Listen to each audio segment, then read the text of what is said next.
जिंदगी में कुछ सवाल ऐसे होते हैं जो देखने में बहुत छोटे लगते हैं, लेकिन उनके पीछे पूरी जिंदगी दांव पे लग जाती है। एक ऐसा ही सवाल, एक बच्चे का एक ऐसा सवाल, पिछले 10 दिन से लगातार उसका मैसेज कि सर मुझे जवाब दो।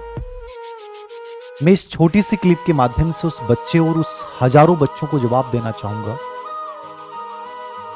उस बच्चे का मैसेज ये था कि सर मैं 2 साल से किसी से बहुत अटैच था और वो भी मेरे साथ बहुत अटैच।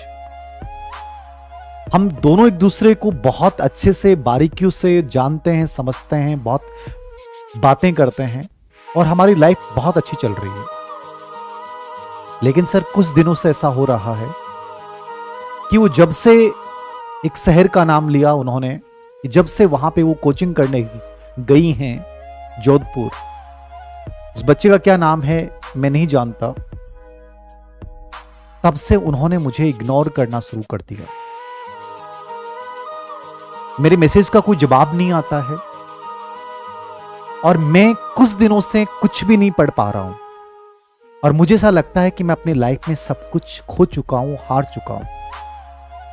आप पढ़ाई की कितनी भी बातें करते हो, मुझे अजीब लगता है और ऐसा लगता है मेरी जिंदगी में सब कुछ खत्म हो चुका है। सुसाइड का अटेम्प्ट करने का विचार बार बार पूरे दिन वही आता है। मैंने उनसे बहुत बार रिक्वेस्ट की है बट कोई रिस्पॉन्स नहीं आ रहा। मुझे लगता है कि यह समस्या बहुत सारे बच्चों के जीवन में हो सकती है। तो जिंदगी में जब ऐसी परिस्थितियां आती हैं, हम सवेंगों से कंट्रोल होते हैं। सवेंग हमें ले जाते हैं कहीं से कहीं, और सवेंग किसी के साथ अटैचमेंट का हो तो बहुत बुरा लगता है। जबकि वो इंसान अचानक से जब आपको इग्नोर करना शुरू करे, फिर वहां से आदमी बिखरना शुरू कर देता है। वो इस चीज को पचा नहीं पाता है, स्वीकार नहीं कर पाता है कि ऐसा क्यों हो रहा है। हो सकता है बहुत सारे इंसान इसमें गलत कदम उठा लें, लेकिन मैं अपनी बात उस बच्चे के माध्यम से हजारों बच्चों तक ये पहुंचाना चाहूंगा कि सर इसका समाधान क्या है। मैं मेरा व्यक्तिगत विचार जहां तक जानता हूं, जिंदगी में जब ऐसे मोड़ या ऐसे पड़ाव आते हैं तो शायद सबसे बड़ा समाधान किसी इंसान ने जिसने तुम्हें इग्नोर किया है, तुम उससे वैसे कोई प्रतिशोध नहीं ले सकते। वो उसका व्यक्तिगत मन है, वो तब चाहे बदल सकता है, हमारे नियंत्रण में नहीं है। वो उसकी व्यक्तिगत इच्छा है, तुम उस पर थोप नहीं सकते। हां, किसी दिन होगा। मुझे लगता है कि सबसे बड़ा प्रतिशोध उससे लड़ाई करना, उसको डांटना, उसके साथ कुछ गलत करना नहीं है। सफलता सबसे बड़ा प्रतिशोध हो सकता है, और एक ऐसा प्रतिशोध हो सकता है जिससे अगले वाला, सामने वाला इंसान जिंदगी भर रियलाइज करे कि तुमने किस इंसान को खोया है। वो आज बच्चा दर्द में है, लेकिन मैं कहूंगा उस बच्चे के माध्यम से कि तुम उस अपने दर्द को एक बड़ी सृजनात्मक शक्ति बना के, और तुम उससे बड़ी मोहब्बत यदि अपने लक्ष्य से करो, तो शायद तुम्हारी जिंदगी में एक ऐसा मोड़ आए जब वो इंसान एक दिन रियलाइज करेगा कि मैंने क्या खोया है, और तुम्हें एक दिन एहसास होगा कि तुमने कितना बड़ा पाया है। एक छोटी सी कहानी इसके पीछे मैं बताऊंगा, एक रियल घटना। एक यूपी कैडर के आईएएस हैं अभिषेक सिंह, और उनका एक गाना एक बहुत वायरल हुआ है, दिल तोड़ के, जिसकी लाइन थी, तुम दे रही हो दिल में किसी और को जगह, लेकिन वो नहीं चाहेगा तुम्हें मेरी तरह।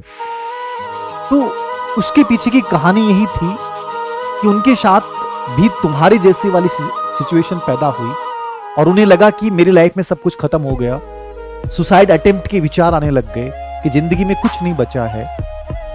लेकिन बाद में उसी इंसान ने एक ऐसी चीज को चुना, ऐसे लक्ष्य को चुना कि वो जो प्यार मोहब्बत का जुनून था, जो उसको पाने की जो चाहत थी, वो उस लक्ष्य में इतनी बड़ी लगी कि उस इंसान को रियलाइज कराने के लिए उन्होंने आईएएस जैसे एग्जाम में 94 रैंक के साथ सफलता अर्जित की। ये बहुत बड़ी बात होती है लाइफ में। हम अपने अनुसार हर चीज को नहीं चाह सकते कि हम मेरे अनुसार ही ऐसा होना चाहिए, लेकिन हम इतना बड़ा कर सकते हैं कि जिस इंसान ने हमें ठुकराया, जिस इंसान ने हमारी भावनाओं को ठेस पहुंचाया है, उसकी जिंदगी भर के लिए उसको एक ऐसी सिचुएशन में लाके खड़ा कर सकते हैं जहां उसे लगेगा कि यार मैंने बहुत गलत किया। और ये आम बात है, याद रखना चाहिए। दिनेश कार्तिक की कहानियां पढ़ लो, चाहे अभिषेक सिंह की कहानियां पढ़ लो, कहीं ना कहीं ये लड़ाई अपने आप से होती है। और जब भी ऐसी सिचुएशन आए, मुझे लगता है कि सफलता सबसे बड़ा प्रतिशोध है। इतनी बड़ी सफलता अर्जित करो तो उस इंसान को एहसास हो जाए कि हाँ, तुमने किसको खोया है। उसी गाने की 4 लाइनें मुझे बड़ी खूबसूरत लगी, वो मैं उस बच्चे को बताना चाहूंगा। सिर्फ दिल टूटा है, सांसें नहीं, अभी धड़कनों की असली रवानगी बाकी है। प्यार का किस्सा खत्म हुआ है, जिंदगी की असली कहानी बाकी है। तो अपनी कहानी इतनी गजब की लिख जाओ, जब ऐसी परिस्थितियों से जब तुम गुजरो, जब तुम्हारे साथ कोई भी इंसान गलत करे, तो मुझे लगता है कि आदमी को जुनूनी और सृजनात्मक बन जाना चाहिए और वो भावनाएं पूरी उड़ेल देनी चाहिए उस लक्ष्य के लिए। वहां बंदा इतिहास रचता है, क्योंकि उससे बड़ा जुनून कहीं नहीं हो सकता।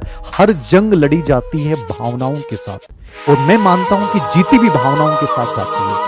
कि आज जो तुम भावुक होकर कहीं ना कहीं अपने आप को अकेला महसूस कर रहे हो, अपनी बुक्स को, अपनी किताब को, अपने लक्ष्य को अपना साथी बनाकर उस इंसान को तुम बहुत बड़ा फील करवा सकते हो। इसके अलावा मुझे नहीं लगता कि तुम्हारे पास कोई बड़ा चारा है।